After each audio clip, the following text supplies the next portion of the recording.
Okay, so today in Ezekiel, God talks about the spiritual prostitution of his people.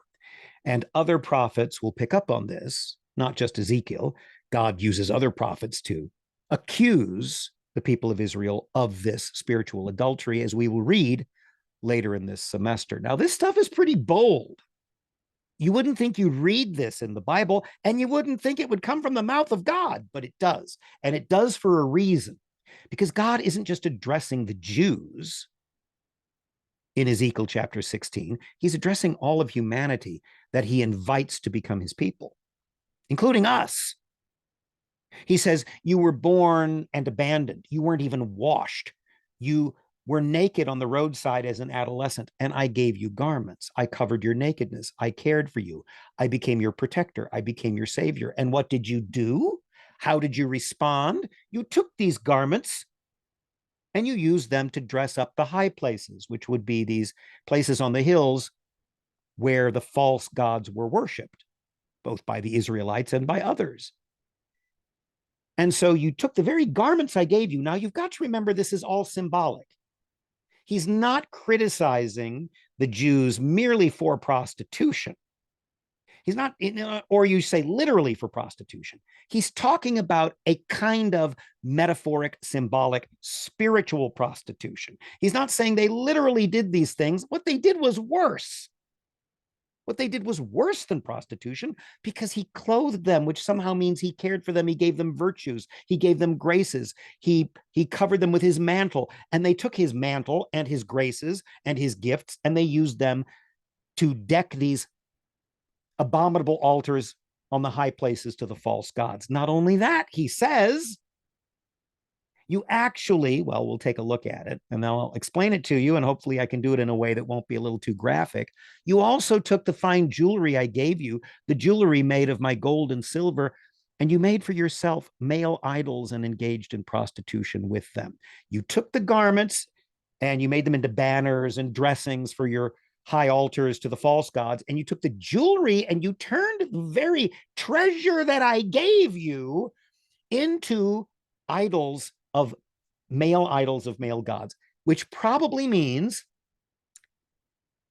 phalli. In other words, there were in the ancient world, you could go to museums and you can see these statues of genitalia, male genitalia, that would be worshipped, or certain idols that had pronounced, he talks about the Egyptians have gods who have these pronounced, exaggerated genitalia. And he's saying, you took my gifts and you created gods like that, and you lusted after them and engaged in prostitution with them, with these creations that you made from my gifts. But more than that, remember, this is all metaphoric. He's not merely saying you're a prostitute. He's also saying you took your sons and daughters whom you bore to me and sacrificed them as food to the idols. Was your prostitution not enough? You took your sons and daughters that you bore to me, that would have been part of my lineage, part of my people, and you sacrificed them. This is literal because we know this happened. Child sacrifice. This is what the pagans would often do in ancient times. This is one of the reasons God told the Israelites to get rid of the people of Canaan. But they don't. And worse than that, they become just like them. And they take their own children and sacrifice them as food to these false idols, these kind of demons. And then God says, was your prostitution not enough? Wasn't it enough for you to become a prostitute? You had to actually kill your children and sacrifice them to these false gods that you were prostituting yourself to. It wasn't enough for you merely to give yourself to them sexually or spiritually. You also had to feed them the food of your very children. You fed them your own children. Isn't it enough merely to be a streetwalker? You had to do that too. But of course, prostitutes at least get paid, don't they?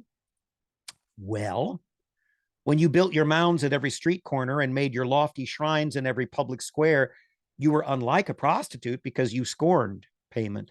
All prostitutes receive gifts, but you give gifts to all your lovers, bribing them to come to you from everywhere for your illicit favors.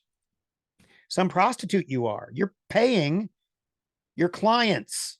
They're not even paying you. This is the picture God himself is painting of how his people have behaved. I think sometimes we need to hear this kind of language. But again, he's telling Ezekiel this so that Ezekiel will tell this to the inhabitants of Jerusalem. How do you think they'll respond to Ezekiel when he says this? They'll treat him like they treated all the prophets. They'll treat him like Paul and Silas are treated in the book of Acts. But we need to hear this. We need not to lash out against the messenger, whoever that might be, even if it's our own consciences. And we need to recognize that God's not playing games here. He's not pulling punches. They would never read this on EWTN, the Global Catholic Television Network that I used to do shows for. They would be too afraid that it would offend their viewers. God, do you think God cared that people would get offended? He wanted them to be offended because he wanted to point out to them, here is who you are and here is what you're doing. We need to see that about ourselves. We need to see how clearly involved we are in our treason, our treachery, our own spiritual prostitution. Or the people we know, the people we admire, the people who keep letting us down. Maybe we need to see that this is the kind of stuff they're doing too. The truth will set us free, and God speaks the truth here. It's not an easy truth to hear, and I'm sure the folks in Jerusalem did not respond well. Maybe we'll find out how they responded as we continue to read. But also watch for this with some of the other prophets we'll be reading this semester, because they pick up this same imagery that God is using here in Ezekiel 16.